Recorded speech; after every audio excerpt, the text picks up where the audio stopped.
네, 안녕하세요. 트레이딩룸의 카도입니다. 어제 CPI가 발표됐죠. 그리고 CPI가 발표됨에 따라서 지금 변동들이 좀 나타나고 있습니다. 일단 어제 CPI 같은 경우에 코어 CPI 경우에 MOM 기준으로 0.5가 나왔고요. 예측치가 0.4였던 거 대비해서, 그러니까 이전치와 예측치 대비해서 모두 높게 나왔습니다. 그래서 요게 이제 약간 우려를 불러일으킬 수도 있다라고 생각이 드는 한편에, 또 동시에 이제 헤드라인 CPI 같은 경우에는 예측치에 딱 부합하는 숫자가 나왔죠. 6.0이라는 숫자가 나오면서 0.4, 6.0 이렇게 나오면서 예측치만큼은 나왔고, 그리고 이전치에 대비해서는 좋은 숫자가 나왔습니다. 헤드라인은 이랬고, 코어 같은 경우에도 YOY 기준으로는 크게 차이가 없었다라고 할 수 있습니다. 그래서 어제 미장이 좀 크게 상승을 했고, 비트코인도 크게 상승을 했다가 하락을 했는데 결국 지금 하락을 해 있는 상태이긴 한데, 그러면 이게 과연 어떻게 지속이 될 것이냐. 일단 그 전에 마이클 버리 이야기를 한번 볼게요. 마이클 버리가 위기로 이어지지 않을 것 같다. 지금 현재의 실리콘밸리 뱅크의 사태가 대형 위기는 아닐 것 같다 라고 이야기를 했어요. 그리고 이거에 대해서는 한 번 더 세부적으로 이야기를 나눠보도록 할 거고요. 그리고 그 어제 CPI의 영향으로 인해서 올그린이죠, 거의. 그래서 올그린이 나오면서 큰 폭으로 상승을 하고 마감을 했습니다. 이 정도 시장의 흐름은 예측할 수 있었습니다. 그래서 이게 과연 유지가 될 것이냐를 보기 위해서는 아주 간단한 거 하나만 딱 보면 될 것 같아요. 일단 페드워치 한번 보고요. 페드워치 같은 경우는 어제 일시적으로 동결이 조금 더 큰 폭으로 올라왔었는데 지금 동결은 많이 줄었어요.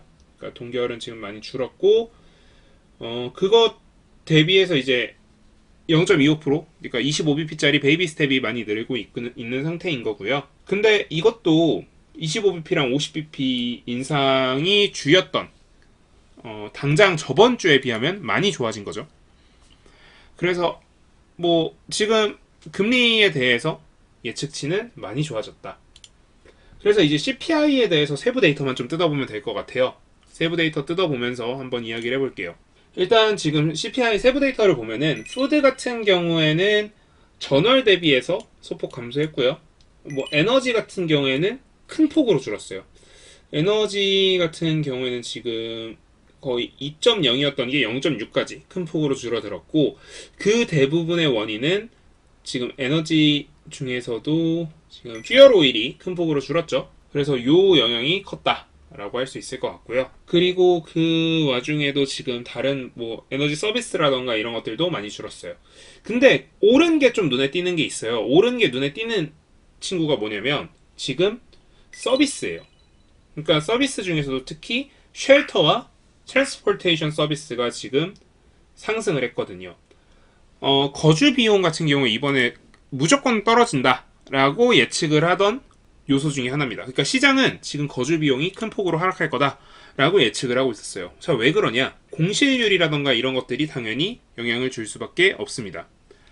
공실률 같은 경우에는 지금 뉴욕에서도 오피스텔이 많이 공실이 떴다라고 하면서 공실률 이슈가 좀 있고요. 트랜스포테이션 서비스에서도 지금 중고차 가격이 큰 폭으로 하락했다라는 이슈가 있어서 얘네 두 개가 다 하락할 걸로 예상이 됐었는데, 그거에 반해서 소폭 오르면서 지금 코어 CPI나 헤드라인 CPI의 숫자를 조금 높게, 그러니까 우리가 5.5랑 6.0을 예상을 했지만 사실은 헤드라인 CPI가 5대까지 내려올 거라고 생각하셨던 분들도 많거든요.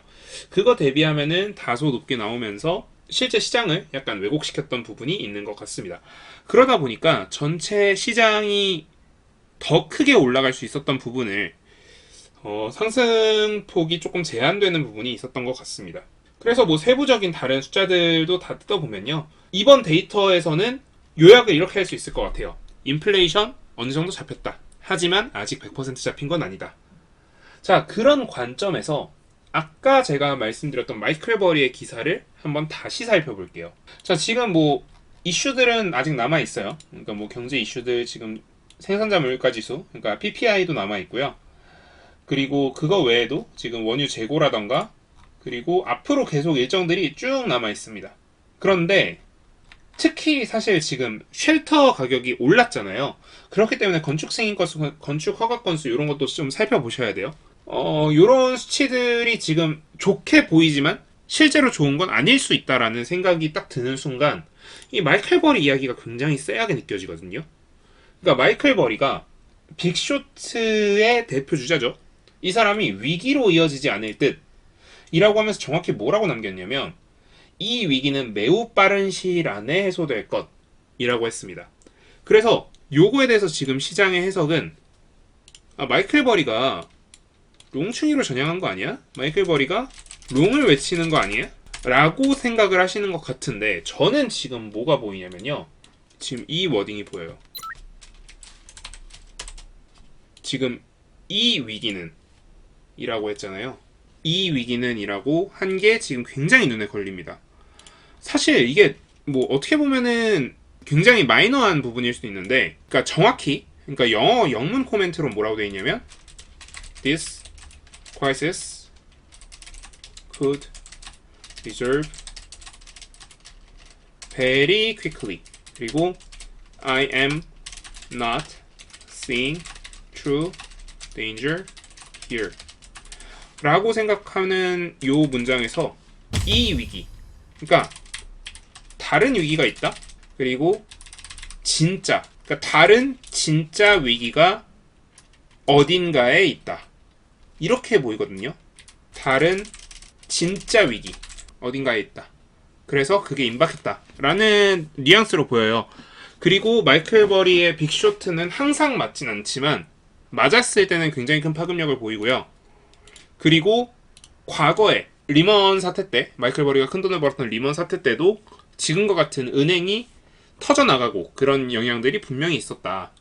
자, 그래서 너는 지금 뭐냐? 너는 지금 위기를 강조하고 싶은 거냐? 그게 아니라 저는 지금 연준이 좀 더 공격적인 대응을 했으면 좋겠고 그래서 그 공격적인 대응을 해줄 수도 있지 않을까. 왜냐면 이렇게 해석을 하는 사람들이 또 있다면 특히 이렇게 해석하는 사람들이 연준 위원 안에 또 있다면 이 위기를 더 공격적으로 타개할 수 있는 방법들 예를 들면 단기적으로 금리를 동결하고 순차적으로 인하를 한다거나 이런 식으로 지금 현재의 위기를 타파할 수 있는 타개할 수 있는 방법들을 찾았으면 좋겠다라는 이야기를 드리기 위해서 지금 이 이야기를 드리는 거고요.